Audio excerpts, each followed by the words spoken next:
Tuban, abad ke-15, hidup seorang bocah bernama Raden Said. Ia adalah putra dari Arya Wilatikta, seorang temenggung di wilayah Tuban, dan ibunya bernama Dewi Retno Dumila. Sejak kecil, Raden Said dididik menjadi penguasa yang kuat dan tegas untuk meneruskan kekuasaan ayahnya. Suatu hari, Raden Said duduk di hadapan orang tuanya yang terlihat sangat serius. Kamu harus bisa mencapai bahwa seorang pemimpin harus bisa menghitung rakyat yang membanggakan. Benar Said, belajarlah. Kau harus jadi pemimpin yang tegas dan dapat meneruskan kekuasaan Wilatikta. Ayah ibu, di kitab ini pemimpin tertulis adalah pelayan. Lalu mengapa pemimpin justru menjadi tuan yang membuat rakyatnya ketakutan? Said, dunia ini rumit. Fokuslah belajar. Itu menjadikan kau selamat saat mati menggantikan ayahmu. Said, di dunia ini kau bisa diinjak ataupun menginjak.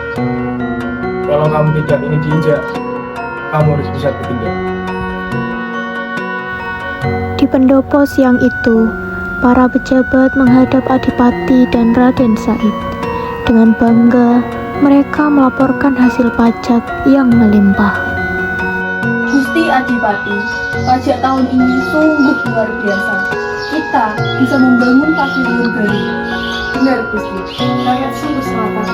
Mereka memberikan pajak dengan sukarela. Sukarela? Atau karena kalian mendorongkan keris ke leher mereka? Atau kalian tidak mencium aroma busuk dari keratusan kalian? Jaga bicara lagi Said. Kami hanya menjalankan tugas dari Gusti Adipati. Lancang Said, kau sudah mempermalukan ayah di depan semua penjabat. Pergi kamu dari sini.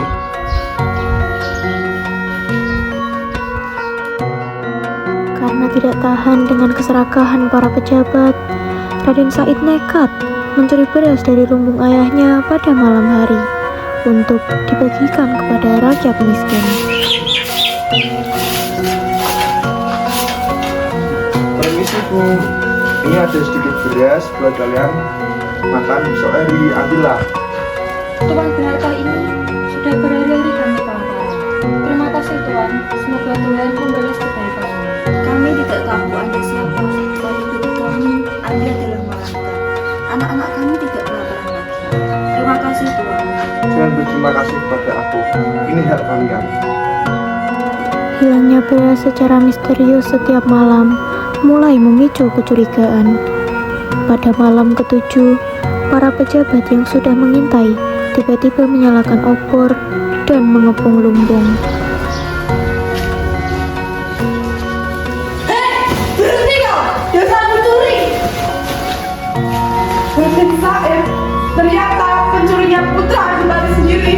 Pengkhianat kau! Raden Said ditangkap lalu diseret ke hadapan Gusti Adipati atau ayahnya sendiri. Lancang sekali kau. Berkali-kali lumpuh dibobol dan ternyata kau pelakunya. Darah dagingmu sendiri. Said, kenapa kau melakukan ini nak? Pergi kau dari Tuban dan jangan pernah kau bawa lagi nama Wilatikta di budak. Kau bukan anakku lagi sekarang. Suami, jangan. Said hanya terlalu muda dan peduli. Ampunilah dia. Simpan ampunanmu ayah. Aku hanya ingin menjadi gelandangan dan tidak ingin menjadi penerusmu. Bu, jaga dirimu baik-baik.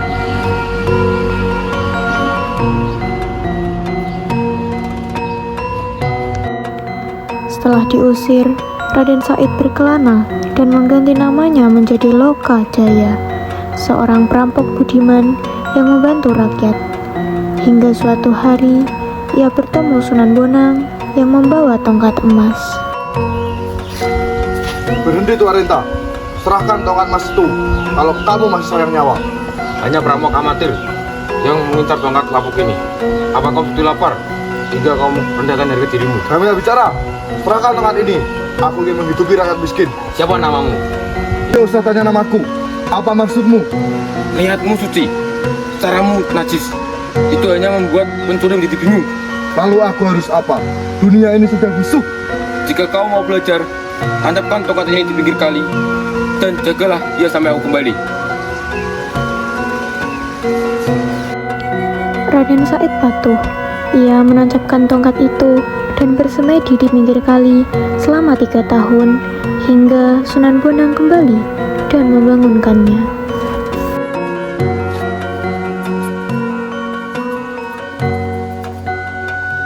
Assalamualaikum warahmatullahi wabarakatuh. Bangunlah Kalijaga, hatimu sudah sejernih air. Bergurulah kepada Sunan Gunung Jati, buanglah Lokajaya dan ganti jadi Sunan Kalijaga. Baik Guru, terima kasih. Sunan Kalijaga pun berangkat menuju Cirebon untuk menemui Sunan Gunung Jati. Assalamualaikum Gusti. Saya Kalijaga. Saya datang ke sini untuk menjadi muridmu atas perintah Sunan Bonang. Waalaikumsalam. Jalan ini berat. Apakah kamu sanggup? Saya yakin dan sanggup Gusti. Hari dan bulan berganti. Sunan Kalijaga digembleng ilmu pemerintahan, agama, dan kesenian. Hingga tiba waktunya bagi Sunan Gunung Jati melepas Kalijaga untuk mandiri. Jaga, pengabdian mungkin sudah cukup. Kini saatnya kamu membangun fondasimu sendiri. Menikahlah dengan Dewi Sarah, putri Maulana Isal. Dia akan menjadi kekuatanmu saat berdakwah nanti. Sendika dawuhku, hamba siap menjalankan amanah ini.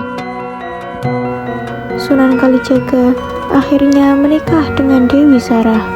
Dari pernikahan ini lahir Raden Umar Said yang kelak dikenal sebagai Sunan Muria.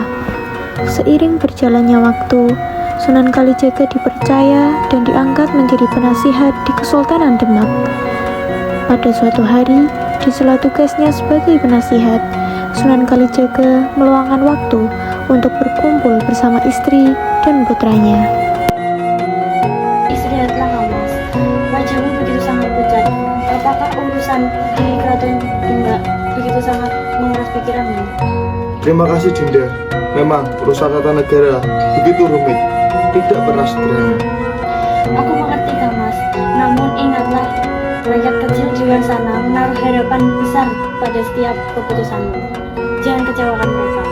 Nasihatmu selalu kuingat Dinda. Ayah hafal tidak pakai jubah. Aku lihat para pekerja di keraton memakai jubah yang sangat mewah. Dengarlah putraku, ayahmu tidak butuh itu. Dia lebih memilih dekat dengan rakyat daripada terlihat mewah namun jauh dengan mereka.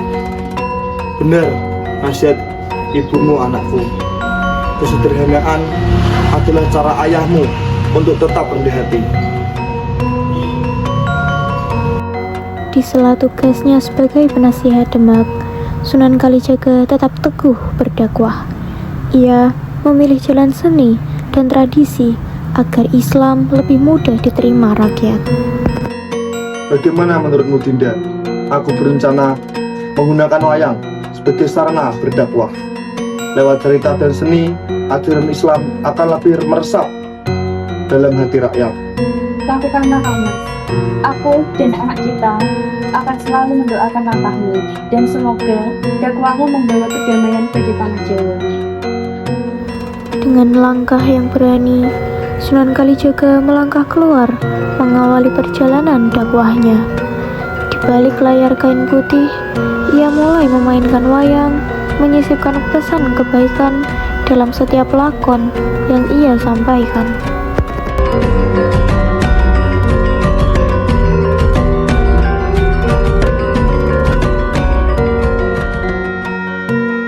Lihat, itu Sunan Kalijaga. Ternyata kabar itu benar. Beliau sangat mahir memainkan wayang kulit. Iya, ceritanya sangat bagus. Beliau sangat cerdik. Bahkan, beliau bisa memasukkan ajaran agama ke dalam ceritanya tanpa membuat kita bingung.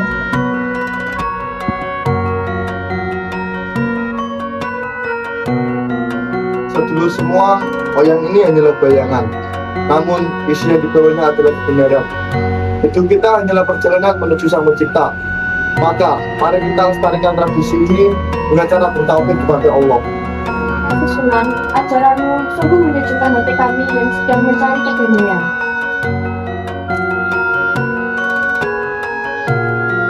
Kang Mas, jadwalmu telah menjadikan benih iman di hati rakyat. Semoga menjadi amal jariah. Tugas hamba hanyalah menyampaikan. Selebihnya, biarlah Allah yang menjaga hati mereka.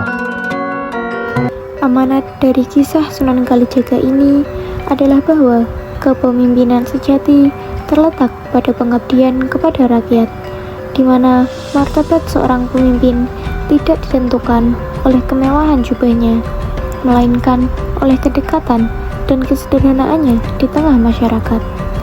Kisah ini juga menekankan bahwa niat mulia harus dilakukan dengan cara yang benar dan suci, karena cara yang salah hanya akan merusak kemuliaan niat tersebut.